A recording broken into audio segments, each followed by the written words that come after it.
Good morning, friends. This is Dr. Sheikh Mastanwali.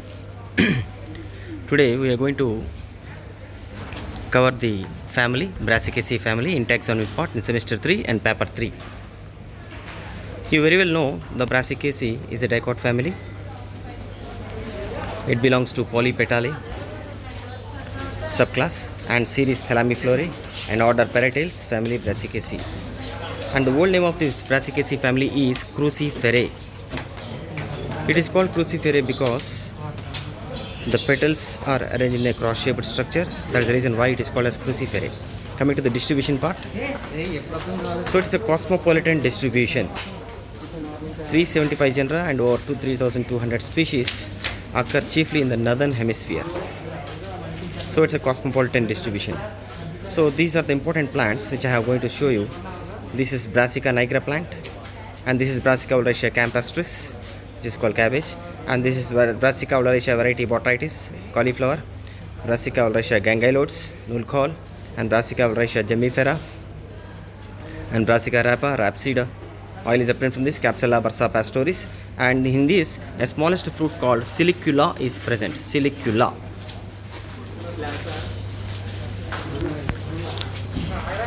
Right. So coming to the next part, and this is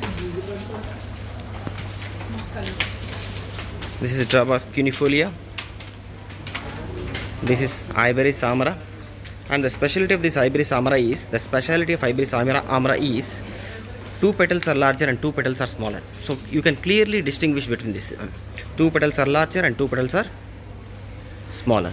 See, this is Istatis tinctoria, and this is Lepidium virginianum, and this is Raphanus sativus radish.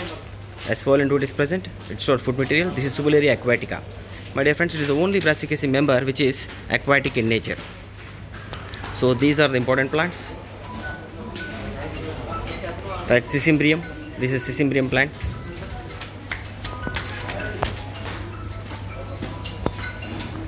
Right. So now let me tell the characteristic features of this Brassicaceae family. This family is characterized by means of the lyrate leaves. Lyrate means guitar-shaped leaves. So these are simple leaves which are dissected in the form of guitar. It's a diclamidious, heteroclamidious flower. So that means corolla is arranged in two whorls, and each in outer whole consists of calyx and inner whole consists of corolla.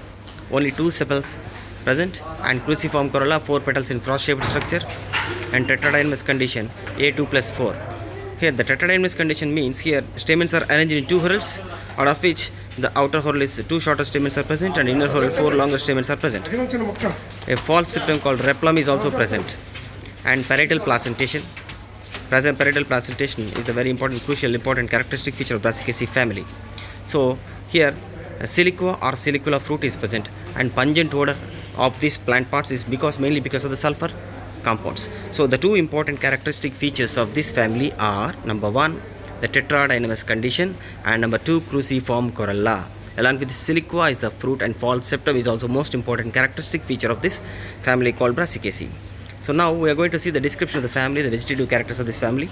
In the vegetative characters of the family, habitat, it's an annual, biennial or perennial herb, pungent watery sap, unicellular stellate hairs are present, and rarely they are shrub herbs. And coming to the habitat, it's mostly mesophytic habitat, and you very well know about the leaves, that is mostly simple, alternate, often dissected exstipulate leaves are present. Exstipulate means the stipules are absent, my dear friends, and in case of this radish, radical leaves are present. Radish and turnip shows radical leaves. That means the leaves are said to be emerged from the root system. That's why it is called radical leaves. Inflorescence, coming to the inflorescence, racemose type, corymbin, Iberis amara. You once again repeat, Iberis amara consists of 4 petals, out of which 2 petals are large and 2 petals are small. These are the lyrate shaped leaves. This is the fusiform roots and floral characters. So bracteate and bracteolate. Bracts are absent, bracteolates are absent. It's a complete flower because all the flower parts are present. And here bisexual flower because both stamens and gynoecium is present. Actinomorphic flower because the flower can be cut into 2 equal halves in any direction. But it is zygomorphic in Iberis amara. Tetramerous and hypovenous with parietal placentation, and fruit is siliqua. Flower in detail, my dear friends. Here the calyx, 4 sepals are present, and polysepalous condition, and 2 whorls of 2 each. That means sepals are arranged into 2 whorls. In each whorl 2 sepals are present, Outer whorl is antero-posterior. Coming to the corolla, 4 petals are present, polypetalous stamens, polypetalous condition, and cruciform alternate with sepals often clawed.